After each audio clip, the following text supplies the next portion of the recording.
नमस्कार किसान भाइयों, गेहूं की फसल में जिंक कब डालें, कितनी मात्रा में डालें और जिंक का उपयोग कौन से उर्वरक के साथ हम करें, कौन से पानी देते समय करें, इन सभी चीज़ों के बारे में हम इस वीडियो में बात करेंगे। वीडियो को पूरा देखना, अच्छा लगे तो लाइक करना, चैनल को सब्सक्राइब करना।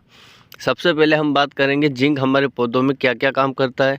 तो किसान भाइयों, जिंक की कमी से पौधों में क्लोरोसिस हो जाता है। अब क्लोरोसिस होता क्या है, तो जिंक की कमी से पत्तियां जो है पीली पड़ने लग जाती है, जिसे वैज्ञानिक भाषा में क्लोरोसिस कहते हैं। जिंक की अगर पर्याप्त मात्रा होती है खेतों में तो इस समस्या से हमें निदान प्राप्त होता है, या फिर यह समस्या हमारे खेतों में नहीं आती है। गेहूं के पौधे की जो पत्तियां रहती है वह हरी भरी रहती है, और हरी भरी पत्तियां रहने से पौधों में जो हरा पिगमेंट होता है, क्लोरोफिल होता है, और उसके निर्माण में मदद मिलती है, जिससे क्या होता है, प्रकाश संश्लेषण जो होता है वो बहुत ही अच्छे से हो जाता है।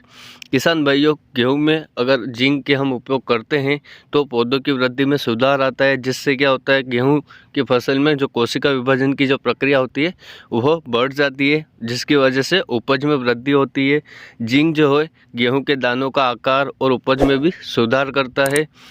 अगर हम जिंक का उपयोग करते हैं तो फसल की जो गुणवत्ता होती है उसमें सुधार होता है, क्योंकि जिंक गेहूं के दानों की गुणवत्ता को बेहतर करता है, जिससे क्या होता है, दाने मजबूत होते हैं और अच्छे आकार के होते हैं।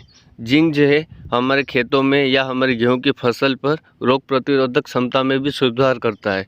जिंक अगर पौधे के पास पर्याप्त है तो छोटी मोटी बीमारियों से लड़ने में भी वह सक्षम हो जाता है। इसलिए किसान भाइयों, हम गेहूं की फसल पर जिंक का उपयोग अवश्य करना चाहिए। कब करना चाहिए, तो किसान भाइयों, जिन किसानों ने बीज बुआई के समय जिंक सल्फेट का उपयोग किया है उनको बाद में किसी भी वक्त गेहूं में जिंक का उपयोग नहीं करना है। और जिन किसानों ने बीज बुआई के समय जिंक का उपयोग नहीं किया है वह पहले पानी देते समय यूरिया खाद के साथ मिक्स कर उसका उपयोग कर सकते हैं। और जिन किसानों ने पहले पानी पर भी नहीं किया है तो वह दूसरे पानी पर, जो कि 35 से 40 दिन या 45 दिन के बीच की जो अवस्था होती है, उस वक्त जिंक का उपयोग कर सकते हैं, क्योंकि जिंक जो है उस वक्त देने से भी कल्ले फुटाव में बहुत मददगार साबित होता है। और बहुत सारे किसान ऐसे भी होते हैं जिन्होंने पहला पानी दूसरा पानी में जिंक का उपयोग नहीं किया है। वह किसान बाजार से चिलेटेड जिंक 250 से 500 ग्राम लेकर प्रति एकड़ पर स्प्रे कर सकते हैं।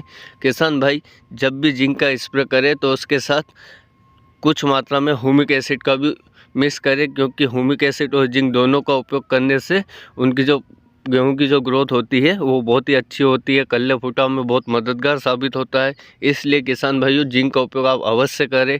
और किसान भाइयों, जिंक का अगर आप उपयोग करते हो तो आपके खेत में जो भी फास्फोरस उर्वरक आपने पहले से दे रखा है, जैसे कि DAP 12-32-16, इनका अगर आपने पहले उपयोग किया है तो जिंक जो है उनमें भी बहुत सुधार लाता है।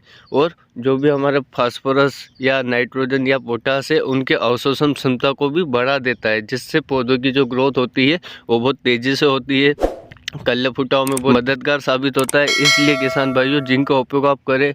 मैं आपको एक उदाहरण के तौर पे बताता हूँ। जिन खेतों में पर्याप्त मात्रा में फास्फोरस है लेकिन जिंक कम है, वहाँ पर फास्फोरस की जो उपलब्धता है वो कम हो जाती है। लेकिन जिन खेतों में जिंक पर्याप्त मात्रा में है और जिंक की कोई कमी नहीं है और फास्फोरस भी दे रखा है, तो वहाँ पर फास्फोरस की उपलब्धता आपको यहाँ पर स्क्रीन पर दिख रही होगी, बढ़ चुकी है, क्योंकि जहाँ पर जिंक अच्छी मात्रा में होगा वहाँ पर फास्फोरस की उपलब्धता बढ़ जाती है, जिससे कल्ले फुटाव में बहुत ही मददगार साबित होता है। किसान भाइयों, जिंक का उपयोग आप यूरिया खाद के साथ ही करें, किसी भी अन्य फास्फोरिक उर्वरक के साथ ना करें। जैसे कि आप जिंक का उपयोग सिर्फ यूरिया खाद के साथ कर सकते हैं, DAP या फिर 12-32-16 या अन्य किसी खाद जिसमें फास्फोरस की मात्रा होती है उसके साथ मिक्स ना करें, क्योंकि जिंक फास्फोरस उर्वरक के साथ खेतों में नहीं दिया जाता है, क्योंकि वह पानी में घुलने पर जिंक फास्फाइड बना देता है, जो कि पौधों को अवेलेबल नहीं हो पाता है।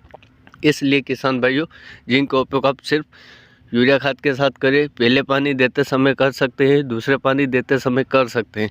अगर आपने जिंक का उपयोग नहीं किया है तो आप चिंता ना करें, क्योंकि आप जिंक का स्प्रे भी कर सकते हैं। बाज़ार में आपको चिलेटेड जिंक मिलेगा, जिसका 250 ग्राम से 500 ग्राम जो पैकेट है उसका प्रति एकड़ के हिसाब से आप स्प्रे कर सकते हैं। किसान भाइयों, वीडियो अच्छा लगे तो लाइक करना, चैनल को सब्सक्राइब करना।